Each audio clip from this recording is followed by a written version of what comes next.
Hi guys, my name's Emma and I've made a huge mistake. Hi guys, I thought that this would be really fun to start this off as a series. I wanted to watch Lake Mungo again after I had been asked so many times by you guys what I thought of it. I didn't like it. I don't know why. And I went back to discover why, and I found out I was wrong. I was so wrong. I want to preference this by saying the first time you ever watch a movie, there's so many different aspects that come into play with your reaction to it. It can be who you're with, it can be your setting, if you're watching it in a movie theater or you're watching it at home. It can be how you're feeling. And I don't know where I was headspace wise at this time and maturity wise at this time. I think that I misread a lot of signals in the film and I took them the wrong way. I also want to point out that I had the director from the film come to my university at the time where I was studying. That's how long ago it was. And maybe I built it up in a different way than it was released.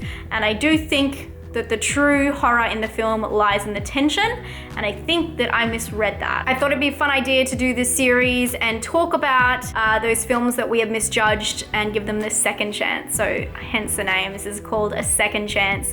And please recommend movies that you want me to watch and give a second chance to if I didn't like something. Maybe choose films that I saw a couple of years ago, and I'm not rewatching Section 9. I don't like that movie. I tried that several times. I'm sorry guys, I wanna like it, I just can't. If you guys don't know what Lake Mungo is, it's an Australian film that is a documentary style horror movie that is about a family who are going through grief and they have interactions with the person they are grieving who has passed over.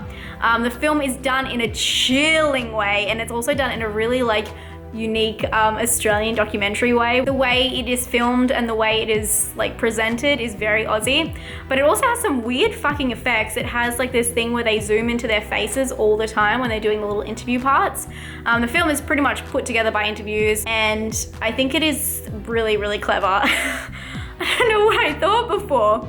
But once again, this is why I like rewatching films, because sometimes no matter how much you don't like a film, you need to rewatch it to see if you were in the right headspace at that time. Give it a while and then decide. Another thing I really liked about Lake Mungo was the subtleties, and there were so many little things that I just did not pick up. I don't know if I did not pick up or if the pressure was intense, because I did see it in the cinema and this time I did watch it at home.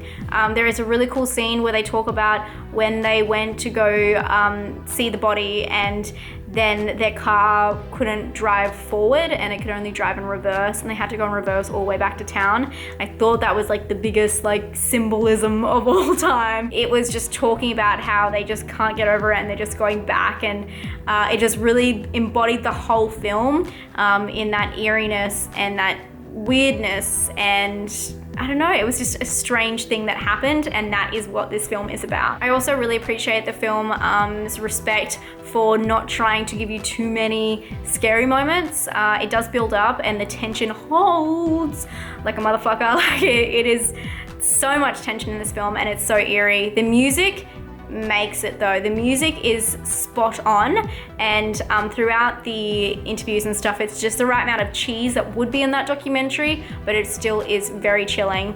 And I actually, when I was watching it, I actually got goosebumps. I thought it was so chilling and so scary, and I don't know, this film is just terrifying, and it's such the romanticized version of a ghost, which I really, really love. I love ghost movies, but I love these kind of ghost movies that are a little bit different and more of how it actually would happen realistically than a Crimson Peak situation. Although I do love that film, I like when they're realistic. I think it's more interesting. A couple of things I thought weren't the best about the film was the main character, Alice. I just thought the acting was a little bit off for her, and it was a little bit, I don't know, glamorized. I would have preferred having a different actress for her, and maybe that's something that set me off the first time. Also, I think although it twists and turns to the end, the very end, I want to say that, and that is a positive, it could have ended a scene sooner. I felt like they were really trying to suck out those last few moments where I'm like, I had applauded the film. I had said, I am wrong. I'm making a series on being wrong and admitting to the world that I was wrong about this film. And then I was like, oh, Come on, can you end though? But overall, I do think it is an amazingly shot, produced, put together. The editing on this film is great. Just the editing and the fact, the way they constructed the story, I think it's amazing. And I think it is a great Australian classic. I can't believe I'm saying this after all these years of doubting it.